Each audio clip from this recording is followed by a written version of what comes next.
सिंह का आवाज ना उठावे के चाहिए जौनिया कटान कौन सिंह कहीं का ऐसे के वीडियो गाना धीरे पहिया बगल में गांव जैसे कि लगभग सभी बिहार वासियों को पता होगा कि अभी आरा के जवनिया गांव में जो बाढ़ की स्थिति है, बड़े बड़े घर बनाए घर ऐसे दह जा रहे हैं जैसे मानो कि कोई तिनका हो।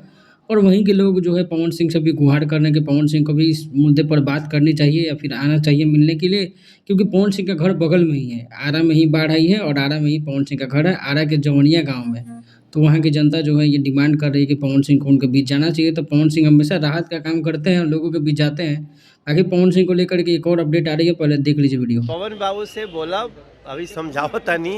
बीच में जो है पवन सिंह और मनोज तिवारी को लेकर के कुछ मतभेद हो गए थे, तो पवन सिंह निर्दलीय चुनाव लड़ गए।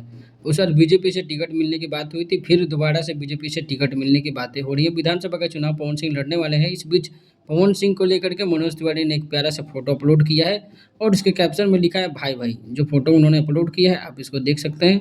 यही वाला फोटो अपलोड करके उन्होंने लिखा है भाई भाई, जिससे सुर्खियां तेज हो गई कि इस बार पवन सिंह बीजेपी से लड़ेंगे। इसी तरह का अपडेट्स के लिए चैनल को सब्सक्राइब करना बिल्कुल मत भूलें, जहाँ बहुत ही छोटे समय, बहुत ही कम समय में आपको पवन सिंह से जुड़ी हुई चाहे कोई भी अपडेट मिल जाती है।